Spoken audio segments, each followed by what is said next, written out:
Hello everyone, I hope you're all keeping well, healthy and happy.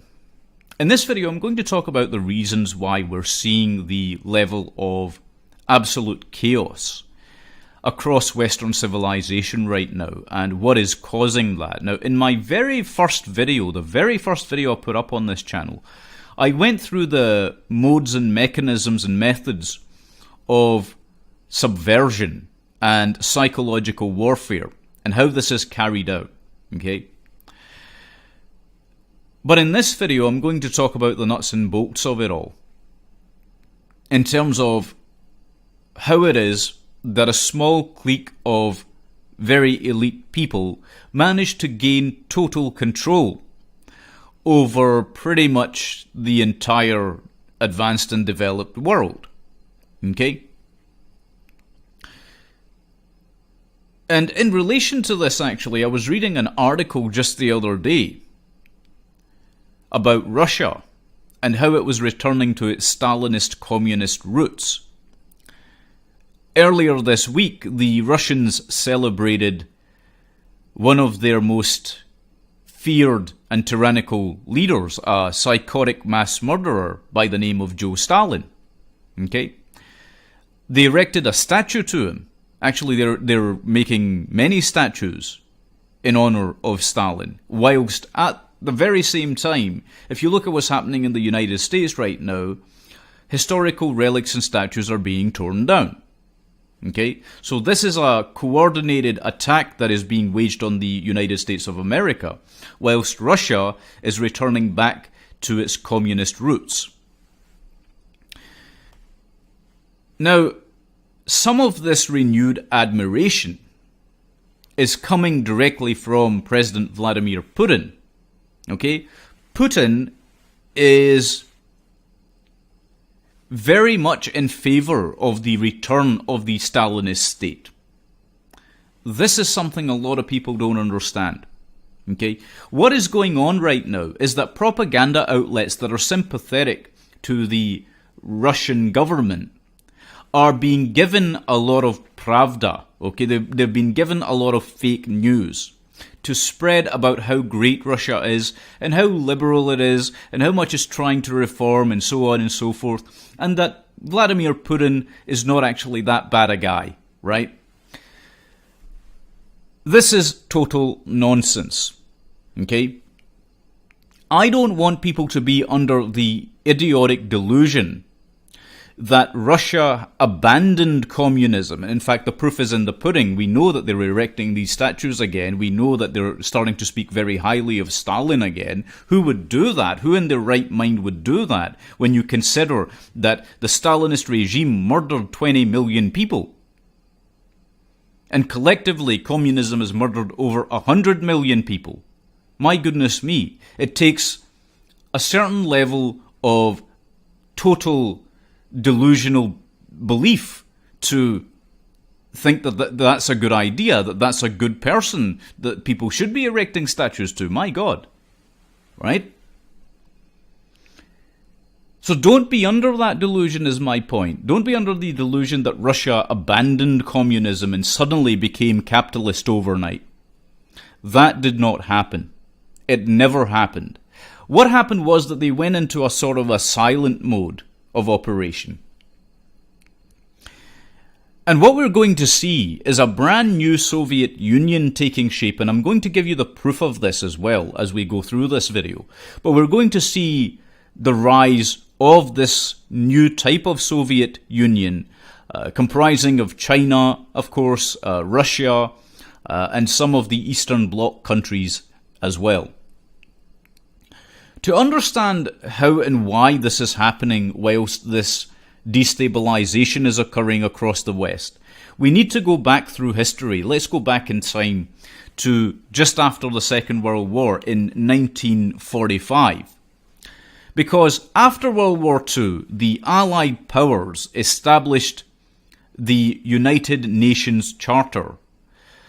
And the countries that consented to this global bureaucracy were the United States, Great Britain, and the Union of Soviet Socialist Republics, the USSR. Now, in order to gain the favour of the USSR during the war, the other powers had agreed to cover up the crimes of Joe Stalin. This is what actually happened. Now, the UN Charter was signed by Truman, Churchill, and Stalin all together, basically. But here's an interesting fact about the Charter itself. It was drawn up by a gentleman called Alger Hiss from the US State Department, right? Now, I've spoken about this guy before. Hiss was outed as a communist. Okay, he was outed as a communist spy working for the USSR, and he admitted to this in 1948. So this had mass ramifications in terms of the direction that the UN originally took it from its inception, and even now to this day. Another communist spy who later admitted to his activities, working undercover for the Soviets that is, was Harry Dexter White. Again, I've mentioned this guy before.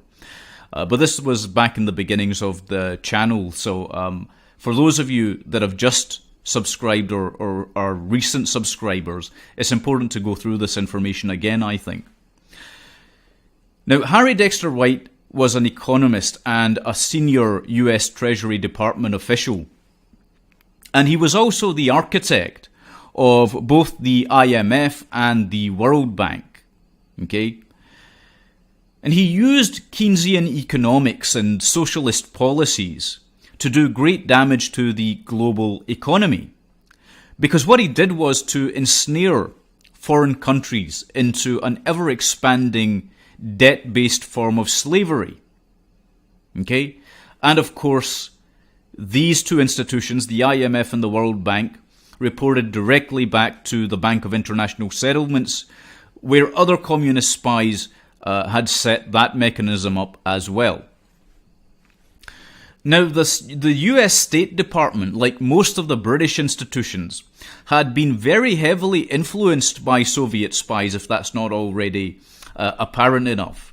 You need only look at the governmental diktats of the time. For example, in 1961, the US State Department printed publication number 7277 with the stated goal of disarming the citizens of the United States of America, which of course contravenes their Second Amendment rights and voids the actual Constitution itself as well.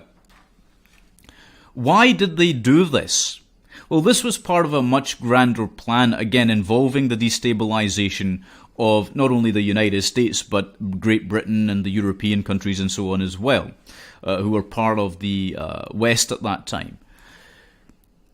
In that same year, that is 1961, on the 6th of December, the Soviets held the 81 Party Congress, where 81 communist parties from across the world ratified a strategic plan to allow a devious plan to be put into motion. What they would do was to feign the seeming downfall of communism within the USSR. And later, at a fortuitous time, they would resurrect the Union from the ashes in a new form that was larger than before. Now, this meeting and this plan were reported by two separate KGB defectors. One was Anatoly Golitsyn, and another was Nikolai Khokhlov. Khokhlov was a member of the 13th Department of the KGB's First Chief Directorate, who were responsible for what's dubbed in the business as wet work. That involves assassinations, sabotage, that sort of thing. Now, both of these gentlemen had also accurately predicted the fall of the Berlin Wall and exactly when it was going to happen as well, which gives extra credence to what they were saying. Now, Golitsyn was also instrumental in exposing the Cambridge Five. That was the Soviet spy ring inside MI6, consisting of Guy Burgess, Kim Philby, Donald McLean, John Vassell, and Alexander Kopatsky. Now, before we continue, it's worth mentioning that in line with Golitsyn and Khokhlov's predictions, we're already seeing the beginnings of a new Soviet-style union forming as an economic bloc called the Eurasian Economic Union. Okay, look that up if you're not already familiar with it. Again, it's called the Eurasian Economic Union. Now we're going to take a step back into history and look at the insides of the Communist Party and how the Russian mafia came to be, because believe it or not, the Russian mafia is actually in control of Moscow Central, right? It's in control of all the decisions that are made in Moscow by the ruling party, the ruling government there. Everything Vladimir Putin does is okayed and ratified by the Russian mafia, okay? You see, what happened was during the Brezhnev era, the OBK-HSS, which was the Department Against Misappropriation of Socialist Property, formed alliances with criminal elements in the USSR. And these elements, after being funded and financed by officials, became the modern-day branches of the Russian mafia, including the Vorev Zakonye, the Bratsky Krug, and the, let me see if I can pronounce this correctly, Solntsevskaya Bratva. Over time, with help from the Economic Department and the MVD, the Ministry of the Interior, these criminal networks grew into global destabilization forces. And their activities included people smuggling, child trafficking, prostitution rings, and drug running. Okay? The MVD also formed alliances with the Solntsevskaya Bratva, which is today run by Semyon Mogilovich, who is a close friend of Vladimir Putin's. Meanwhile, in another outfit called the Bratsky Krug, which we spoke about, which is also known as the Family of 11, you saw this arms dealing. They became arms suppliers, and today they're run by a gentleman called Timuri Mirzoyev, and he was instrumental in supplying arms to the Kurdish PKK. We used him, in terms of the Western intelligence services, we used him to supply the Kurds with this conflict with Islamic State. So you might think, well, maybe these are good guys then, right? Because they seem to be helping us. Not at all. Not at all. Because you see, they had an agenda, an underlying agenda. The Kurds, although they were useful in fighting ISIS and Al-Qaeda, are very much aligned with the communist cause. And they'd be all too happy to rejoin those efforts if and when the communist bloc rises again. So this is the thing of this. These communist powers have their tentacles spread worldwide, and they're motivated by an eschatological belief system. It's a nihilistic belief system. They very much would like to bring about the end of the world, whilst their most powerful leaders hide in the Russian continuity of government bunker in Kozvinsky Kamen. Okay? Now, I'll delve a little bit further into this. In the late 80s, another Soviet military intelligence GRU officer defected to the West. In 1978, he was stationed in Singapore, then in China in 1980, and then he was in the USA in 1988. He corroborated the other two accounts that we spoke about, and he also played a vital role in disrupting the RA-115 suitcase bomb plot. Let me tell you what happened with that. It's very interesting. You see, the GRU operatives who were working for Moscow had smuggled nuclear suitcase bombs into various Western countries, including the United States. Other large arms caches and safe houses were also set up for arming insurgent guerrilla forces, which is where some of the terrorists that carry out terrorist attacks today are still being supplied from, by the way. Chemical and biological weapons were also placed near the tributaries to major US reservoirs to poison the drinking water. Now, what had happened was that a few years prior, and the reason why they set this up was that a few years prior, under the direction of the US State Department, which again was heavily infiltrated, which wanted to also, those elements in there that were communist also wanted to bring about the end of the world, right? So, under their direction, the CIA launched Operation Able Archer and Operation Reforger and Operation Forge to convince the USSR that a full-scale nuclear attack was underway so that it would launch a retaliatory strike, thus triggering a nuclear holocaust. Okay? And it was only thanks to the sound moral judgment of Soviet Lieutenant Colonel Stanislav Petrov, who refused to obey his orders, that this scenario was averted on the 26th of September 1983. In 1983, almost the entire world would have been involved in a nuclear war, had that gentleman obeyed his orders. This is part of the reason why I've talked about order followers and how dangerous they are. It's also the reason why a lot of other commentators have talked about order followers and why it's idiotic to just follow orders without thinking. Okay? You see, these powers set up the grand chessboard, and they have deceived you all with beautiful lies. Okay? They've deceived you with beautiful lies. They want you to know that they hold your life in their hands. Okay? It's a case of fear, propaganda, and mind control in order to control the masses. To understand that aspect better, I would recommend that everyone read Edward Bernay's book called Propaganda, or Gustave Le Bon's The Crowd, A Study of the Popular Mind. Okay? To further illustrate this point, in terms of the control mechanisms and what the hell happened, I'll show you the depth of the deception. Let's go back again to 1978, where another Soviet defector risked his life in a lethal game to liberate the minds of the enslaved.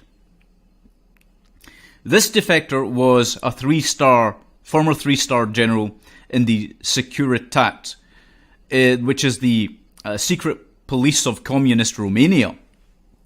His name was Ion Mihai Pacepa. Okay? Now, I'll be listing all the names of these various people in their work as well. This gentleman was the highest ranking person to have defected ever practically, and he furnished the CIA and the FBI with information on how Soviet communist forces had funded and founded jihadist Islamic radicals, okay, and their armies to let them do the dirty work of destroying the West by proxy. And so what happened later was that the CIA and the State Department set up their own Islamist armies to counter the moves that were being made by Moscow, but they backfired very badly. And we ended up with the rise of ISIS and Al-Qaeda and so on and so forth. We all know about the war in Afghanistan, right? Operation Cyclone and so on. The account I just gave, by the way, about the Soviet influence, the communist influence in arming jihadist militias, was also corroborated later on by Yuri Bezmenov, who was another KGB defector who defected in the, I think it was in the 70s. But getting back to Pacepa, to this day, he is being hunted by communist kill squads with orders for his execution directly from Moscow. Okay? They still have orders for his execution. And they're coming from the top. They're still coming from Moscow, the Kremlin. In the 1980s, Romania's political police enlisted Carlos the Jackal, the world-famous terrorist, to assassinate Pachipa in America for the price of $1 million. This top-secret mission was known as Operation 363. Carlos was given 37 pounds of plastic explosive EPP-88. He was also given 7 submachine guns, 1 Walther PP pistol, serial number 249460, with 1,306 bullets in it. With 1,306 bullets supplied as well. He was also given 8 Stechen pistols with 1,049 bullets and 5 UZRGM hand grenades. Carlos couldn't find Pachipa because he was under the protection of the FBI and the CIA at the time. But he instead bombed Radio Free Europe's headquarters in Munich on the 21st of February 1980. Now, according to Pachipa, the USSR and the present-day incarnation of Russia had been secretly supplying weapons of mass destruction to various regimes in the Middle East and elsewhere. They'd also developed a plan called Operation Sarandar to hide and remove weapons of mass destruction when the international community carried out inspections of these despotic regimes, which is part of the reason why you saw the weapons inspectors before the Iraq invasion, which was an extraordinarily bad idea. But you saw that they were getting conflicting and confusing reports. The reason behind this was that the Russians were moving the WMD around. They'd supplied them and then they hid them, which was very clever. And they did this in order to instigate a proxy war in the region, which they succeeded in doing, because that fed straight into their propaganda, their anti-American propaganda, which worked very well. Whilst these events were taking place, there was a full-on infiltration and subversion also happening with the Vatican. Okay? This is really interesting. If you're interested in knowing why the current Pope is a communist, okay? If you're interested in understanding that, this will explain it to you. So, what they used, that is the KGB, was something called liberation theology, which was developed by the KGB as a means of destroying the mores of morality. And in fact, the head of the Russian Orthodox Church today, Patriarch Kirill, who has met many times with the current Pope, secretly worked for the KGB under the code name Mikhailov, and he spent 4 decades promoting liberation theology, which the intelligence community nicknamed Christianized Marxism. Its genesis was part of a highly classified state disinformation program, approved in 1960 by the then KGB chairman, Alexander Shelepin, and also the Politburo member, Alexei Kirichenko. Now, we all know the history of the Vatican and the Catholic Church, that it has changed many times over the years. The rulership over the church has changed many times. Whether it was the Flavians or the Borgias or the Martinists or the Reformists under Martin Luther and so on, many changes have happened.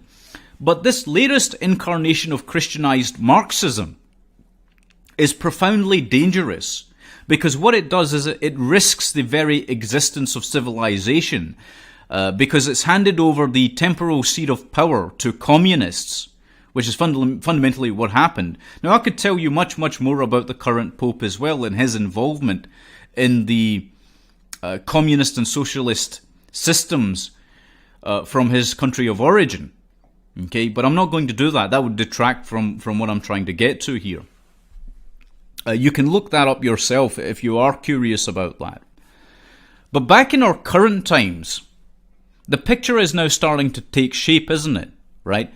We must now consider the destabilization of the United States of America and the rest of the West.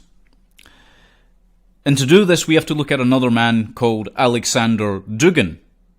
Okay? Dugin's father, Gilay Alexandrovich Dugin, was a Soviet military intelligence colonel general in the GRU. Okay, that's their intelligence branch. And Dugin's tentacles currently reach straight into the State Duma because Dugin believes very, very strongly in hastening the end of times. That's in his own words. And he's going to do this, he believes, through a global war. Okay? This again echoes the eschatological nihilistic core of communist belief, by the way. Right? His so-called fourth wave, right, is basically the direction in which they want to take things in order to instigate a third world war. But Dugin served as an advisor to State Duma Speaker Gennady Zeleznoyev, and also to, let me repeat that, sorry. Russian names are not the easiest to pronounce, it has to be said. So, Gennady Zeleznoyev. And he also served as an advisor to Sergei Narishkin, who is a key member of the ruling United Russia Party, so he has considerable influence. He's also a very good friend of Vladimir Putin's, by the way. That's something that a lot of people won't tell you either. So, very, very powerful connections. And he's got connections into the Russian mafia as well, the people that we spoke about earlier. In 1988, he joined the nationalist group Pamyat, which is known for its core National Socialist principles. And he helped to write the political program for the newly founded, or the refounded as it was then, Communist Party of the Russian Federation. He's a great champion of this reinvented brand of National Bolshevism. Okay? His assertions show that he likes Stalin and the Soviet Union. He said, and I quote, "We are on the side of Stalin and the Soviet Union." So it doesn't get much clearer than that, right? This is part of the reason why we're seeing this resurgence, this worship of Stalin again. Now, Dugin calls himself a conservative and says, "We conservatives want a strong, solid state. We want order and healthy family and positive values and the reinforcing of the importance of religion and the church in society." But what he's talking about is the Russian Orthodox Church, which is headed by Patriarch Kirill, who was previously an agent of the KGB and is still an agent of various forces in the Kremlin. Okay? Dugin dreams of a Russian strategic alliance as well with the European and particularly the Middle Eastern states, primarily Iran, and including Saudi Arabia, right? In his book, The Basics of Geopolitics, which was published in 1997, he says the following: "In principle, Eurasia and our space, the heartland Russia, remain the staging area of a new anti-bourgeois, anti-American revolution. The new Eurasian empire will be constructed on the fundamental principle of the common enemy." They consider America to be the common enemy. They consider the West to be a common enemy, right? Which is why they're linking up again. Dugin was responsible for the creation, the funding, and the financing of the so-called Alt-Reich.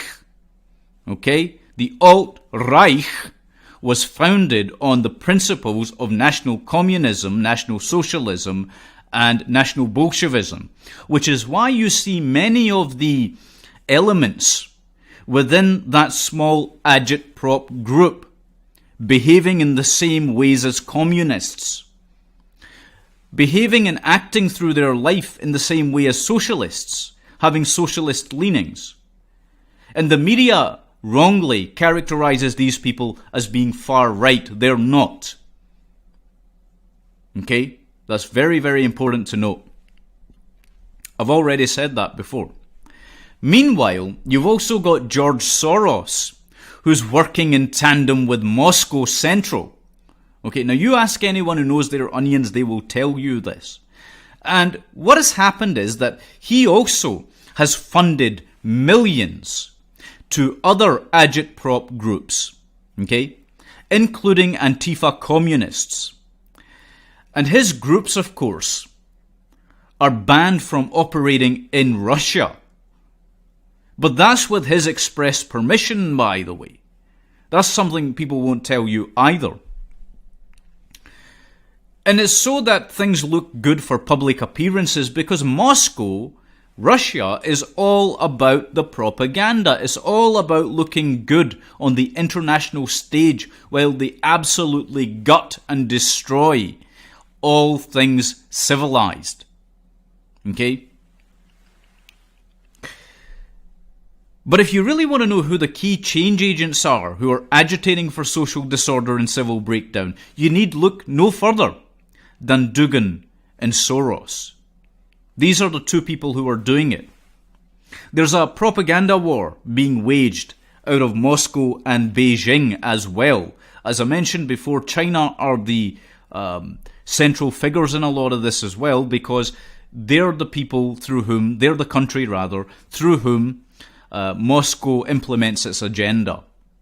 Okay? And they're looking to destabilize the West and also the Middle East as well. Right? And the reason they're doing this is because they want to bring about World War III. Why, you might wonder, would they be so nihilistic? Why, you might wonder, might they cling to an apocalyptic desire? The answer is very simple, because after that happens, the public will beg for world governance, a total totalitarian global government, a new world order. Okay, this is being done to further the aims of a new world order, which has its roots directly within dark occult secret societies that began over 150 years ago. And this is the game now on the world stage that is still being played out. Okay, it's very important to understand all of this. But I've given you this information now, and as I say, I will also post the names of the various people I've spoken about, especially the KGB defectors who came over to the West, and you can research this information yourself and verify it as being factual and truthful by yourselves. Okay? Anyway, thank you very much for watching. Take good care of yourselves, and God bless you all.